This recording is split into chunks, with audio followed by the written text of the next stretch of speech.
What is going on, YouTube? It's RandyTalksMets in the building, and this video is going to be about the highlights from yesterday's game, post-game highlights from April 7th, opening night. Definitely, guys, a big game for the Mets. Tyler McGill was on the mound. We're going to get into it, but leave a like, comment, subscribe, push those notifications if you're new, and let's get into the video, guys. Definitely, guys, this was a big game for the Mets, a lot of rain delays, and the game didn't really start until 8 o'clock, so... yeah, the game went longer, but yeah, let's get into the game, honestly. Scoring-wise, the Mets looked off. They weren't scoring a lot of runs. At first, the offense was not looking good.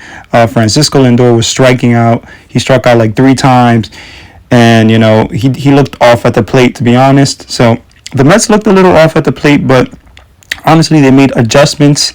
But let's talk about Tyler McGill, to be honest. Tyler McGill, guys, he pitched 5 shutout innings, didn't allow 1 run, and struck out Juan Soto in a 3rd and 1st situation.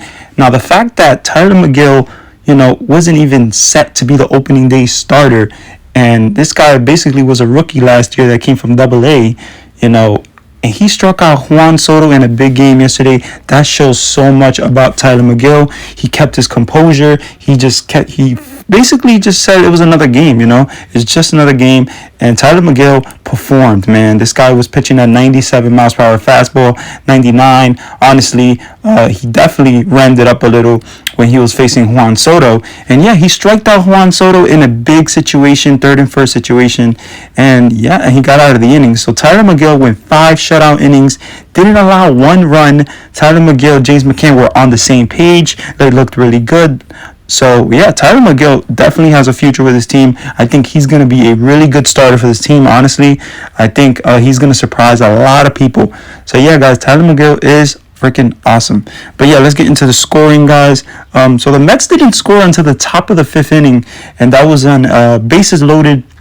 It was bases loaded, top of the 5th. James McCann was batting, and honestly, James McCann got hit by a pitch. So that was the first hit by a pitch. So the Mets scored 1-0. And then the other time they scored was also in the 5th inning. And Starling Marte, he grounded into a force out that was fielded by the 3rd baseman, Michael Franco. And just because of Starling Marte's speed, honestly, his speed is killer. And the fact that Michael Franco, he was trying to get a double play, but he just couldn't. And he rushed the throw. And yeah, Starling Marte was safe at first. And Jeff McNeil was out at 3rd, but Mark Canha scored. So that's really good. The fact that Starling Marte's speed is already paying off. We're going to see a player that has speed, athleticism, and he's just going to be an awesome player for the New York Mets. Now, the top of the 6, guys, let's get into it. Honestly, Mark Canha, he got his first hit basically as a Met, and, he singled on a sharp line drive to center fielder Victor Robles, and Pete Alonso scored, and then Robinson Cano went to 2nd. So, honestly, guys, Jeff McNeil also singled, had an RBI single, and he looked good at the plate. He got a couple of hits. Jeff McNeil looked a little consistent. So, that's what we want to see from the New York Mets, honestly. We want to see Jeff McNeil. We want to see Mark Canha bat. We want to see these guys have consistent at-bats and hit with runners in scoring position. That's, that was basically their downfall last year. So, honestly, the fact that the Mets are hitting with runners in scoring position is really, really big. And yeah, also, and then Juan Soto, guys, in the bottom of the 6th, they took Tyler McGill out and they put Trevor May. And Trevor May, came in and he got the first out, but then he started, he faced Juan Soto and he basically pitched the fastball down the middle. Like, you cannot pitch a fastball down the middle to Juan Soto and expect Juan Soto not to crush that.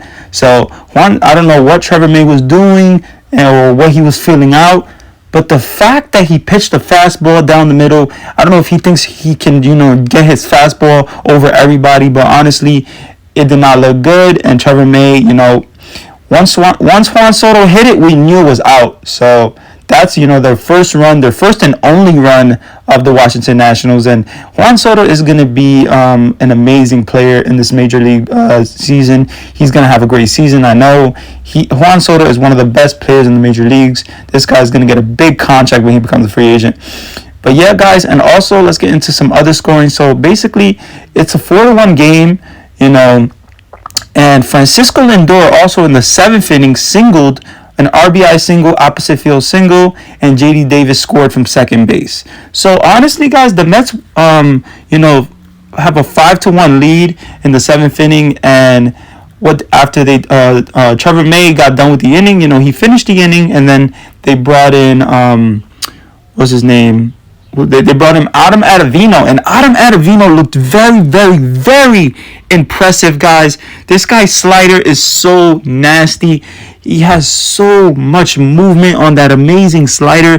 I don't know how you can hit that, but Adam Ottavino looked really, really good.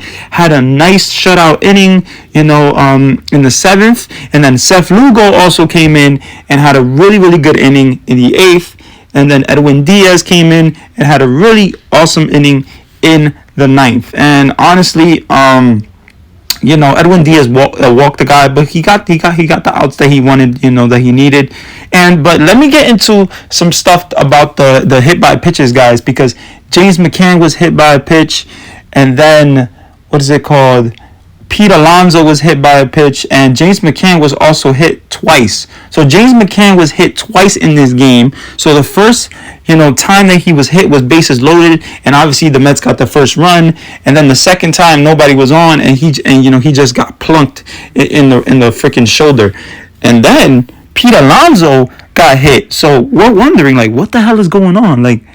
Why is everybody getting hit? And the Mets, their team always gets hit by a pitch for some reason. They're the most team that gets hit by a pitch always. So, yeah, guys, definitely that was a big story. I think it's going to be a big story tomorrow in tomorrow's game. Today's game. But I wanted to do this video, But last night, that was the game. But, yeah, guys, the Mets, winning 5-1 the game, it was a big, big game for the Mets to win. Tyler McGill looked so impressive. Starting Marte looked really good. Jeff McNeil looked really good at the plate. Honestly, I was very excited to see the team. J.D. Davis also got, an RBI. He also got he also had a really nice double.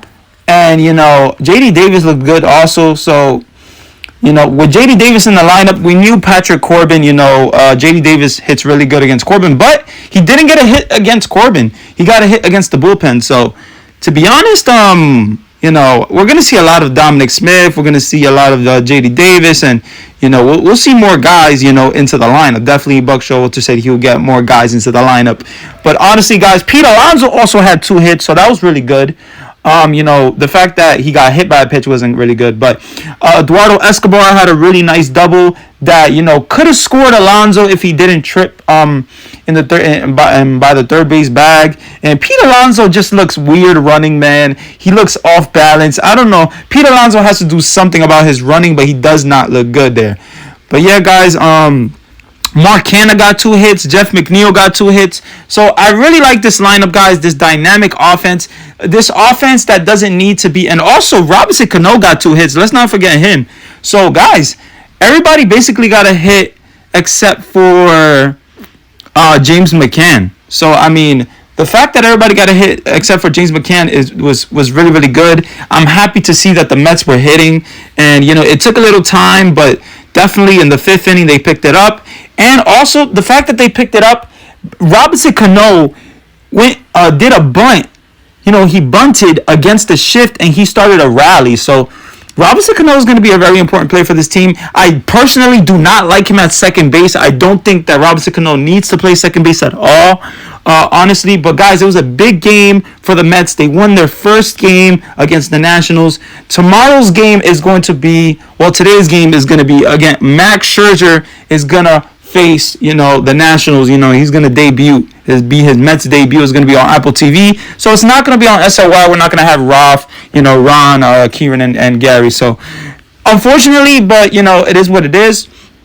But yeah, guys, hopefully you guys are happy with the Mets offense the way it looked yesterday. I think the fact we're going to see a lot of different lineups. We're going to see a lot of different, because what they're going to do, the Mets are what they're going to do. If they're going to face a lefty, they're going to have probably J.D. Davis in the lineup. So you're probably not going to see a lot of Dominic Smith when they're facing lefties and that type of stuff. But when they face righties, you'll probably see Dominic Smith DH and maybe Robinson Cano play second base. And honestly, if they go with this outfield of Jeff McNeil at left field, it is what it is. I can't control the team personally, but I say personally, guys, I want Jeff McNeil as my second baseman, in the Mets. I think he's going to be our second baseman. I don't see a real reason that Robinson Cano needs to play second base. And you saw yesterday, a ball up the middle and, he couldn't make a play. And I think Jeff McNeil would have made that play. So Jeff McNeil, guys, is more athletic. He's younger. There's no reason why Robinson Cano should be playing second base. But yeah, guys, hopefully you guys enjoyed the video. Leave a like, comment, push those notifications if you're new. And we are on the road to 300 subscribers. Let's just keep going. Let's just keep flowing. I love you guys so much. And I always want to end my videos with telling you guys you can do anything that you want to do in your life. Don't let anyone stop you. I love you guys so much. Randy Talks Mets, and I'm out of here, guys. Love you guys.